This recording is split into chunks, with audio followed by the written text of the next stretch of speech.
আসসালামু আলাইকুম রহমতুল্লাহি বারাকাতু। মোস্তফা জানি রহমত পিয়া লাখো সালাম। অর্থাৎ 12ই রবিউল আউয়াল হযরত মুহাম্মদ সাল্লাল্লাহু আলাইহি সাল্লামের জন্মদিন উপলক্ষে সুন্নি জামাতের আকীদাভুক্ত যারা আছে তারা গজেরে ইউনিয়নের মধ্যে যে মিছিলের যে রোডম্যাপটি আছে সেই রোডম্যাপটি আমি আপনাদেরকে জানিয়ে দিচ্ছি। এটা শুধু পলাশ থানা গজেরে ইউনিয়নের জন্য কার্যকর। তো 12ই রবিউল আউয়াল 1447 হিজরি 6 সেপ্টেম্বর 2025 রোজ শনিবার আমাদের গজেরা ইউনিয়নের যে রোডম্যাপটি আছে মিছিলটি হবে।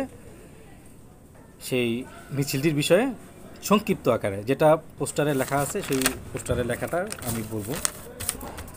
মিছিলের রোডম্যাপ মাঝেরচর হালিমা মার্কেট থেকে শুরু করে আমতলার মোড় হয়ে নোয়াকান্দা নতুন বাজার হয়ে গজারিয়া বাজার, শেখান্দুদ্দি হয়ে জালগাড়ি বাজার, সাদারচর হয়ে তালতলি বাজার, পারুলিয়ার মোড় থেকে সাদুর বাজার হয়ে মাঝেরচর স্কুল দক্ষিণ পারুলিয়া বিলপার হয়ে কালীহাটের মোড় হয়ে হালিমা মার্কেট এসে সমাপ্ত।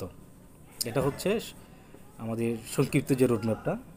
আবার আমি বলে দিই, মাঝেরচর হালিমা মার্কেট থেকে শুরু, আমতলা মোড় হয়ে নোয়াকান্দা নতুন বাজার হয়ে গজারিয়া বাজার, শেখান্দুদ্দি হয়ে জালকাঠি বাজার, সাদারচর হয়ে তালতুলি বাজার, পারুলিয়া মোড় থেকে সাদুর বাজার হয়ে মাঝেরচর স্কুল দক্ষিণ পারুলিয়া বিলপার হয়ে কালীহাটের মোড় হয়ে হালিমা মার্কেট এসে সমাপ্ত। অর্থাৎ হালিমা মার্কেট থেকে শুরু, আবার হালিমা মার্কেট এসে সমাপ্ত।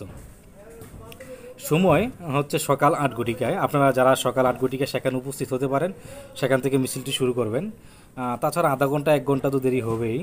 আর তাছাড়া এই এরিয়ার ভিতরে যারা আছেন তারা যেখানে আছেন, অথবা কেউ গজারে বাজার থাকতে পারেন, কেউ জালকাটা থাকতে পারেন, কেউ পারুলিয়া মোড় থাকতে পারেন, সেখান থেকেও আপনারা মিছিলে অংশগ্রহণ করতে পারবেন। তো এটা সম্পূর্ণ আহলে সুন্নাত ওয়াল জামাত পলাশ উপজেলার পক্ষ থেকে আয়োজন করা হয়েছে। তা আপনারা সবাই উপস্থিত থাকবেন আমাদের এই মিছিলের মধ্যে। আর যারা অর্থনৈতিকভাবে অর্থাৎ অর্থ দিয়ে এখানে সম্ভবত আপনার তাবারক পাক করা হয়েছে, যারা তাবারকে অংশগ্রহণ করতে চান তারা তাবারকে অংশগ্রহণ করতে পারবেন। তো ধন্যবাদ, সবাই ভালো থাকবেন, সবাই মিছিলে অংশগ্রহণ করবেন এই প্রত্যাশা রেখে শেষ করতেছি। আসসালামু আলাইকুম।